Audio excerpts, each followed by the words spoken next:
एक गांव में लोगों के साथ अजीब सी घटना हुई। क्रिसमस के त्योहार में एक चुड़ैल आती और गांव के गरीब बच्चों के घर पर खिलौने और मिठाइयां रखकर चली जाती।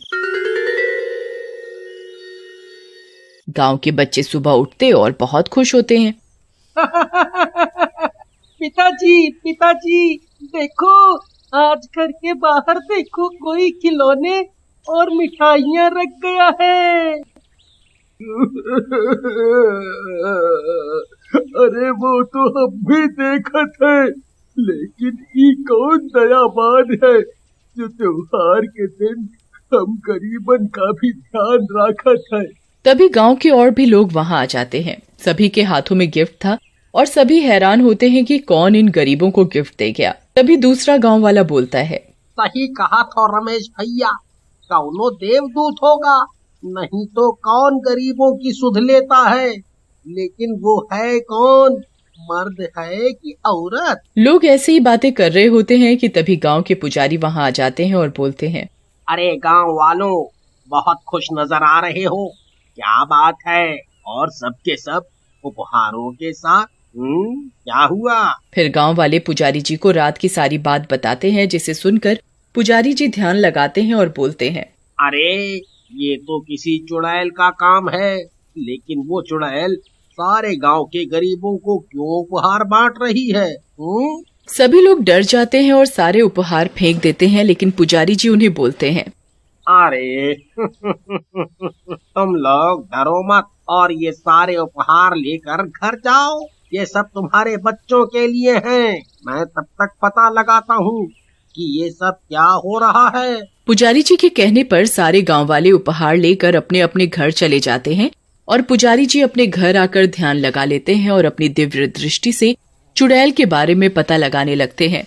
तभी चुड़ैल वहां अपनी एक सहेली रूपा के साथ आ जाती है और पुजारी जी से बोलती है, पुजारी जी, ये प्रीति है जिसने सारे गांव के गरीब बच्चों को उपहार दिए ताकि उनके चेहरे पर भी थोड़ी सी खुशी आ सके। वो तो ठीक है बेटी, लेकिन इसके साथ ऐसा क्या हुआ जो इसकी ये हालत हो गई? बताओ, मुझे बताओ, मैं भी जानना चाहता हूँ। आपने मुझे बेटी कहा है तो मैं आपको सारी बात बताऊंगी, क्योंकि ये सारी बातें मैं आज तक किसी को नहीं बता पाई, क्योंकि लोग तो मुझे देखते ही डर जाते हैं या फिर दूर चले जाते हैं। फिर चुड़ैल रूपा को अपने बारे में बताने को कहती है, पुजारी जी, जिस चुड़ैल को आप देख रहे हैं उसका नाम प्रीति है। प्रीति को शादी के कई सालों के बाद भी बच्चे नहीं हो रहे थे, इसी कारण उसे छोटे बच्चे बहुत अच्छे लगते थे। वो उन्हें हर त्योहार पर गिफ्ट दिया करती थी, इसलिए बच्चे भी उसे बहुत प्यार करने लगे थे। फिर एक दिन जब प्रीति कहीं जा रही थी, तभी राजू नाम का बच्चा आता है और बोलता है, आंटी, इस बार आप क्रिसमस में हमें क्या गिफ्ट दोगी? क्रिसमस आने वाला है, गिफ्ट तो दोगी ना? हाँ राजू, हाँ, क्यों नहीं दूंगी। तुम सब मेरे बच्चों जैसे ही तो हो। प्रीति के इस दयालु स्वभाव के कारण उसका पति कबीर बहुत परेशान रहता था। प्रीति, तुम इन गली मोहल्ले के गंदे से बच्चों पर बहुत पैसा खर्च करती हो, मुझे ये बिल्कुल पसंद नहीं है। अरे तुम भी कबीर, क्यों गुस्सा करते हो? देखो ना, भगवान का दिया सब कुछ तो है। अगर हम कुछ खुशी बांट सकते हैं इन बच्चों को, तो इसमें बुराई क्या है? देखो प्रीति, मैं तुम्हें आखिरी बार समझा रहा हूँ, ये साक्षात बच्चे मुझे बिल्कुल पसंद नहीं है। अगर तुम्हें ये इतने पसंद हैं, तो तुम इन्हीं के साथ रह लो। मुझे मेरे दोस्त और रिश्तेदार चिढ़ाते हैं और सड़क छापों का मसीहा कहते हैं।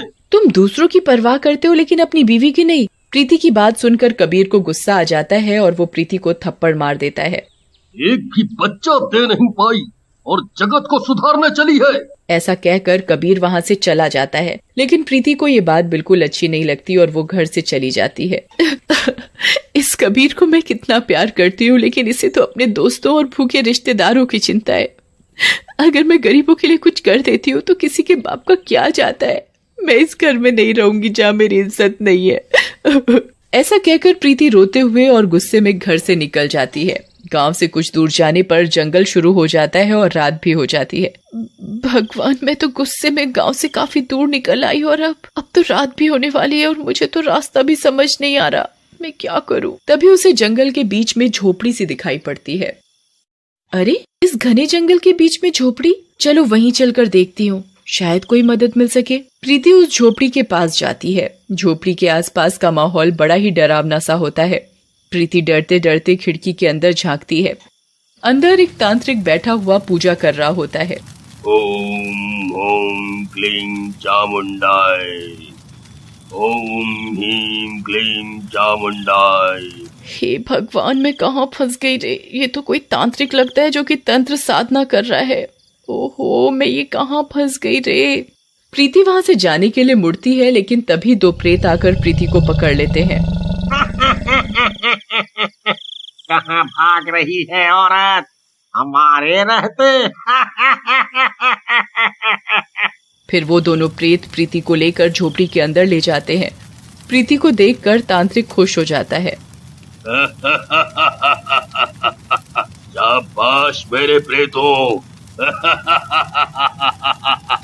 शाबाश, मुझे अपनी तपस्या पूरी करने के लिए एक ऐसी ही लड़की की तलाश थी। ऐसा कहकर तांत्रिक प्रीति के ऊपर भभूत छिड़क देता है। प्रीति के शरीर से उसकी आत्मा निकल जाती है और एक प्रेत बन जाती है। आज तेरी तंत्र विद्या पूरी हुई। अब ये चुड़ैल मेरे इशारों पर काम करेगी। प्रेतों, जाओ इस शरीर को छुपा दो ताकि इसे फिर से कोई जिंदा ना कर सके। अब ये मेरी गुलाम है। अब मैं अमीर बनूंगा, अमीर। पुजारी जी, तब से प्रीति चुड़ैल बनकर घूम रही है। वो तांत्रिक इसे बहुत परेशान करता है, लेकिन एक अच्छी आत्मा होने के कारण वो इससे बुरे काम नहीं करवा पा रहा। अब आप ही इसकी रक्षा करें। बेटी, तुम्हारी कहानी तो सचमुच बहुत ही दुखद है, लेकिन तुम चिंता ना करो, मैं तुम्हें तुम्हारा शरीर जरूर वापस दिलाऊंगा। फिर पुजारी, रूपा और चुड़ैल मिलकर एक योजना बनाते हैं। योजना के अनुसार चुड़ैल रूपा को अपने साथ तांत्रिक की कुटिया पर ले जाती है और तांत्रिक को बोलती है, ये लो तांत्रिक, मैं तेरी इच्छा को पूरा करने के लिए एक और शिकार लाई हूँ। इसे भी चुड़ैल बना दे और खूब अमीर बन जा, और अब मुझे जाने दे। तूने ये कैसे सोच लिया कि मैं तुझे यहाँ से जाने दूंगा? तो पकड़ लो इन दोनों को। दोनों प्रेत चुड़ैल और रूपा को पकड़ लेते हैं। तभी वहां पुजारी जी पहुंच जाते हैं। दुष्ट तांत्रिक, तूने इस बच्ची को बहुत परेशान किया है, तुझे इसकी सजा जरूर मिलेगी। ऐसा कहकर पुजारी जी ध्यान लगा लेते हैं। उनके माथे से बहुत ही तेज प्रकाश निकलता है, जिसमें दोनों प्रेत जलने लगते हैं। बचाओ बचाओ, हम जल रहे हैं, तांत्रिक जी बचाओ। लेकिन इससे पहले कि तांत्रिक कुछ समझ पाता, पुजारी जी जादू से उसे बांध देते हैं। तूने मुझे तो बांध दिया है, लेकिन इस चुड़ैल की रक्षा कैसे करेगा? इसका शरीर कहाँ से मिलेगा? चुप कर, तू क्या समझता है? मेरे साथ सच्चाई और भगवान की ताकत है। तभी वहाँ कबीर गांव वालों के साथ पहुंच जाता है। उसके हाथ में प्रीति का शरीर होता है। अब तेरे सामने ही प्रीति को मैं जिंदा करूंगा। ऐसा कहकर पुजारी जी ध्यान लगाते हैं। तभी एकदम से चारों तरफ रोशनी रोशनी फैल जाती है। जैसे ही सब कुछ शांत होता है, चुड़ैल वहां से गायब हो जाती है और प्रीति जिंदा हो जाती है।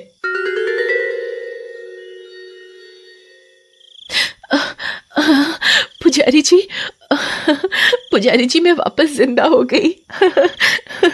मैं जिंदा हो गई पुजारी जी। अरे सब कुछ तो ठीक है, लेकिन इस दुष्ट तांत्रिक का क्या करें?